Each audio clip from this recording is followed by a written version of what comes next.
मोठे प्रयत्न करूनही अल्पसे यश मिळाले तर डोंगर पोखरून उंदीर काढणे अशी म्हण वापरली जाते। प्रत्यक्षात डोंगर पोखरून बरेच काही साधते हे सातारा तालुक्यातील क्रशर आणि खाणवाल्यांना चांगलीच माहिती आहे। त्यांच्यासाठी डोंगर म्हणजे पैशाची खाणच। त्यामुळे दगड, माती आणि मुरुम इत्यादींसाठी क्रशर चालवून डोंगर उघडे करण्यात धन्यता मानली जाते। त्यातूनच दगडखडी माफियाराज उभे राहिले आहेत। सातारा तालुक्यातील सर्वत्र असे चित्र दिसत आहे। एवढेच नव्हे तर काही ठिकाणी डोंगर भुईसपाट देखील झाले आहेत। या प्रकरणातून पर्यावरणाचा ऱ्हास होतोय याच्याशी संबंधितांना काही देणं घेणं देखील नाही। त्याशिवाय महसूल विभागालाही अपेक्षित उत्पन्न मिळत नाही।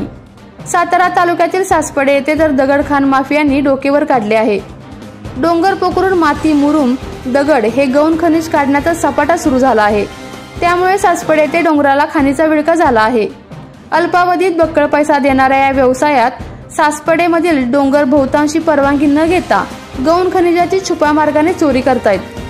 कोट्यावधी रुपयांचा महसूल बुडतोय, शिवाय पर्यावरणाचा ऱ्हास देखील होतोय। खाणकामासाठी स्फोटके, क्रशर वापरले जात असल्याने त्याचा पर्यावरणाला धोका सुद्धा आहे। येथील खाण व्यवसायात किती परवानाधारक ठेकेदार कायदेशीर आहेत हा संशोधनाचा विषय असल्याने येथील ग्रामस्थ दबक्या आवाजात चर्चा करत आहेत।